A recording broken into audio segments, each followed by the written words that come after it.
وہ اداس پریشان متحیر سی انہیں ایک ٹک دیکھے جا رہی تھی۔ وہ تم ہو۔ وہ اس کا بھی کسی بھی قسم کا رد عمل دیکھے بنا پھر سامنے دیکھنے لگے۔ تمہارا باپ نے، محمد انوار نے ہمارے بیٹے کو قتل کیا تھا، پھر افریقہ فرار ہو گیا تھا، وہیں کسی پاکستانی خاتون سے شادی کر لی تھی، ایک بیٹی بھی پیدا ہوئی، وہیں بس گیا تھا۔ یہ سب ہمیں اس وقت معلوم ہوا جب انوار انتقال کر چکا تھا۔ انہوں نے پھر ایک گہری سانس لی۔ زار کے دل میں بدلے کی آگ اندر ہی اندر سلگتی رہ گئی۔ ہم نے اس کے دل جوئی میں کوئی کسر نہیں چھوڑی۔ تھوڑے ہی عرصے بعد ہم نے زار کو انگلینڈ پڑھائی کے لیے بھیج دیا، اسی بہانے شاید اس پر دم تپتی آگ میں کچھ ٹھنڈک پڑ جاتی۔ چند برس وہاں رہ کر واپس آیا تو خاصا سنجیدہ بردبار ہو گیا تھا۔ ہر آن بدلہ لینے کی رٹ واقعی مدھم پڑ گئی تھی، جیسے سمجھوتا کر لیا تھا حالات سے کہ مرے ہوئے کو کیا مارنا۔ مگر ابھی کچھ عرصہ قبل ایک روز زار کے قریبی دوست ایاز نے زار سے چھپ کر ہمیں بتایا کہ افریقہ سے محمد انوار کی جوان بیٹی شادی کرنے پاکستان آئی تھی۔ زار نے پتہ نہیں کن کن ذرائع سے اس کی آمد معلوم کر لی تھی اور اسے ایئرپورٹ سے اغوا کر اپنی پہاڑ والی کوٹھی پر اس وقت تک مقید رکھا تھا جب تک کہ اس کی شادی کا دن گزر نہیں گیا تھا۔ ایاز کو زار کی یہ حرکت ٹھیک نہیں لگی تھی۔ یہ جان کر ہمیں بہت افسوس ہوا۔ ہمیں یاد آیا انہی دنوں زار سارا دن گھر سے باہر رہتا اور بے حد پریشان رہتا۔ ہم جاننے کی کوشش کرتے بھی مگر وہ ٹال جاتا۔ بہرحال تب تم بھی یہیں تھی جب ایاز نے ہمیں صورتحال بتائی۔ ہم نے زار سے پوچھ گچھ کی، اسے اس کی اس حرکت پر بہت سرزنش کی۔ ایک کمزور لڑکی سے انتقام لینا بزدلی ہے، بہادری نہیں۔ خاص طور سے اس کی شادی رکوا کر تم نے اتنا ہی برا کیا ہے جتنا اس کے باپ نے کیا تھا۔ ہم بہت برہم تھے اس کے اس اقدام پر۔ ہم نے دیکھا بجائے پیشمان ہونے کے وہ بہت خوش تھا، بہت مطمئن۔ صرف یہی نہیں دادا جان، ہم نے اس کا اس ملک میں سے ایک نہیں چلنے دیا۔ اس نے جہاں بھی نوکری کا درخواست دیا، منظور ہو جانے کے بعد بھی ہم نے اس کو جواب دلوا دیا اس جاب سے۔ وہ جس شہر میں بھی گیا ہم نے اس کا پیچھا کرایا، یہاں تک کہ آرام سے وہ کہتا مسکرا رہا تھا۔ شاید اس کے انتقام کی تپش کم ہو رہی تھی، اس لیے یوں اطمینان سے بول رہا تھا، ورنہ ہمارے سامنے اسے دم مارنے کی ہمت نہیں۔ یہاں تک کہ کیا؟ ہم نے پوچھا۔ یہاں تک کہ وہ واپس افریقہ کوچ کر گیا۔ وہ بے حد خوش تھا۔ دادا جان ایک بار پھر خاموش ہو گئے۔ تھوڑی دیر سامنے دیکھنے کے بعد رخ اس طرف کیا، سائڈ ٹیبل پر سے گلاس اٹھایا، 2 گھونٹ اور پانی پیا۔ 3-4 روز قبل ہماری پہاڑ والی کوٹھی کا چوکیدار آیا تھا۔ تم شاید کسی کام سے باہر جا رہی تھی۔ اس نے تمہیں پورچ میں گاڑی میں بیٹھتے دیکھ لیا تھا۔ رخصت ہوتے وقت ہم سے ملنے آیا تو اس نے بتایا کہ تم وہی لڑکی ہو جس کو زار نے وہاں کوٹھی میں بند رکھا تھا۔ وہ بھی اس انہونی پر پریشان تھا کیونکہ زار نے اس سے قبل کبھی کوئی ایسی غلط حرکت نہیں کی تھی۔ سو انہوں نے گہری سانس لی۔ جان گئے تھے کہ تم بھی محمد انوار کی بیٹی ہو، ہمارے بیٹے کی قاتل کی بیٹی، جس کو ہم نے بڑی محبت سے اپنے پاس رکھا تھا۔ قدرت کے یہ ستم ظریفی بجلی بن کر ہمارے اعصاب پر گری۔ ہم اپنے حواس قائم نہ رکھ سکے، بستر پر پڑے رہے۔ زار کے اصرار پر بھی ہم نے اسے کچھ نہ بتا سکے کہ ہم جانتے ہیں کہ وہ تمہیں پسند کرتا ہے۔ اپنے باپ کے قاتل کی بیٹی جس کو وہ چاہتا بھی ہے اسی کے گھر میں موجود ہے، کیا وہ یہ برداشت کر پائے گا؟ یہی سوچ کر ہم خاموش ہیں، مگر یہ راز کتنے دن چھپ سکے گا؟ تم اچھی طرح جانتی ہو۔ وہ چونکے، نیشے بری طرح رو رہی تھی، پھوٹ پھوٹ کر، بلک بلک کر۔ چند لمحے وہ خاموشی سے اسے تکتے رہے، پھر اس کے سر پر ہاتھ رکھا۔ تم پریشان نہ ہو بیٹی، ہم نے یہ چند دن اس کشمکش میں گزارے ہیں۔ تم بہت نیک لڑکی ہو، باپ کے کیے کی سزا تمہیں کیوں دی جائے؟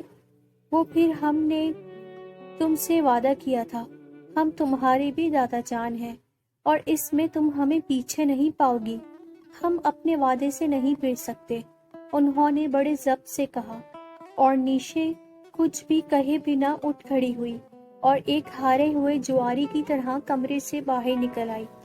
وہ راز جسے جاننے وہ لمحہ لمحہ بے تاب تھی، وہ معمہ جسے حل کرنے کی اسے پل پل ٹو لگی رہتی تھی، وہ پہیلی جسے بوجھنے وہ یہاں تک آ پہنچی تھی، یوں لمحوں میں کھل گیا تھا، حل ہو گیا تھا، بوجھ لیا گیا تھا۔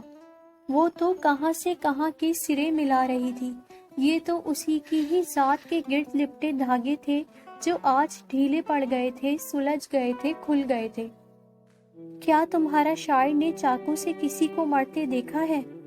کبھی اس نے لکھا کہ 7-8 سال کے بچے پر کیا گزرا ہوگا جب اس کا آنکھوں کا سامنے اس کا باپ کو چھرا مار دیا گیا ہوگا؟ اسے گاؤں میں اوپر لائبریری میں زار کی بحث یاد آئی۔ انسان بہت دکھی ہے، بہت درد کا مارا ہے، اس کی ڈوبتی سی آواز میں دکھ تھا، درد تھا۔ آپ کیوں دکھی ہو رہے ہیں؟ وہ بھی بے چین ہو گئی تھی، پوچھے بنا نہ رہ سکی تھی۔ کیا کبھی کبھی ایسا نہیں ہوتا کہ انسان صرف اس لیے خوش رہتا ہے کہ کوئی اور اس کا دکھ نہ جان لے، اس لیے ہنستا ہے کہ دوسرا اس کا آنسو نہ دیکھ لے؟ اس کے لہجے میں بے پناہ اداسیاں تھیں، انداز میں بے اندازہ مایوسیاں تھیں۔ کبھی کبھی تو میں خود چاہتا ہوں کہ اس کا دنیا میں کھو جاؤں، گم ہو جاؤں، اپنا آپ کو بھی نہ ملوں۔ اس کی گہری سانس بہت اداس تھی، وہ بھی دکھی دکھی ہو گئی تھی، افسردہ ہو گئی تھی۔ پھر اسے اسلحہ دکھاتے دکھاتے اس نے ایک رائفل اٹھا لی تھی، چمکتی چمکتی آنکھوں میں ڈھیر ساری اداسی آ سمٹی تھی، ہنستا مسکراتا چہرہ تاریک سایوں میں گھر گیا تھا۔ یہ میرا بابا جان کا ہے، اس کی آواز جیسے دور کہیں سے آ رہی تھی، مگر اس نے گہری دکھی سانس لی تھی۔ کس کام کا؟ اس نے اسے باکس میں اچھال دیا تھا، یہ سارا اسلحہ کس کام کا؟ وہ اچانک سب چھوڑ چھاڑ کر دروازے کی طرف مڑا تھا۔ ہماری کوشش ہوتی ہے کہ اس کے باپ کی مخصوص رائفل اس کی نظروں سے دور رہے، اسے دیکھ کر اسی رائفل سے اپنے باپ کے قتل کا بدلہ نہ لے سکنے کا احساس اسے گھیر لیتا ہے۔ مایوسی اس وقت شدت اختیار کر لیتی ہے، اداسی حد سے تجاوز کر جاتی ہے۔ ابھی کچھ دیر قبل دادا جان کہہ رہے تھے، دوستی پر یقین رکھتا ہے تم، جگری دوستی پر؟ اس کے کانوں میں پھر زار کی آواز گونجی۔ اسلحے کے کمرے سے نکل کر جاتے ہوئے وہ یہی تو کہہ رہا تھا۔ آپ کو کیا ہو جاتا ہے؟ اس نے پوچھا تھا۔ پتہ نہیں، مجھے خود کو بھی نہیں پتا، دیوار سے ٹکتے ہوئے وہ شکست خوردہ لہجے میں کہنے لگا تھا۔ میں خود ویکس سا رہتا ہوں، ہر طرف دھواں سا نظر آتا ہے، سب کچھ بے معنی لگتا ہے، اپنا زندگی بے مقصد لگتا ہے۔ کچھ نہ جانتے ہوئے بھی وہ اسے اس پر ترس آنے لگا تھا۔ کتنا اداس تھا وہ تب بھی، کتنا دکھی تھا اس وقت بھی۔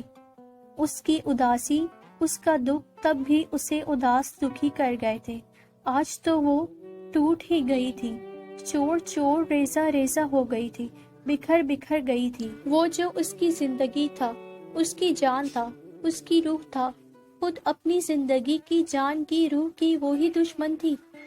زار نے اسے پیار کیا تھا، اس نے اس کی صرف محبت ہی دیکھی تھی، اور وہ مرتے دم تک اسی محبت کے تصور میں رہنا چاہتی تھی، یہاں سے چلی جانا چاہتی تھی کہ اس سے اس کی نفرت نہ دیکھی جاتی تھی۔ اس کی نفرت کی وہ تو متحمل نہیں ہو سکتی تھی، اس کی نفرت زندگی نہیں موت تھی۔ اس کا دوسرا روپ دیکھنے سے قبل ہی وہ یہ جگہ چھوڑ دینا چاہتی تھی۔ کمرے میں آ کر اس نے جلدی جلدی اپنا سامان اٹیچی کیس میں ٹھوسا، پچھلے دروازے سے ٹیرس کی طرف آئی اور ملازموں کی نظروں سے بچتی بچاتی اونچے اونچے پیڑوں کے جنگل کو عبور کرتی کچے راستے پر آ گئی۔ کوٹھی کی حدود سے نکل آئی تھی اور آگے بڑھی اور پھر ایک ٹیکسی میں بیٹھ گئی۔ ایک لمحے کو اسے صادق چاچا کے گھر کا خیال آیا، مگر پھر ارادہ بدل دیا۔ وہ جگہ زار کے مخبر کے علم میں تھی۔ اس نے ٹیکسی کو کسی مقامی ہوٹل میں جانے کو کہا۔ زار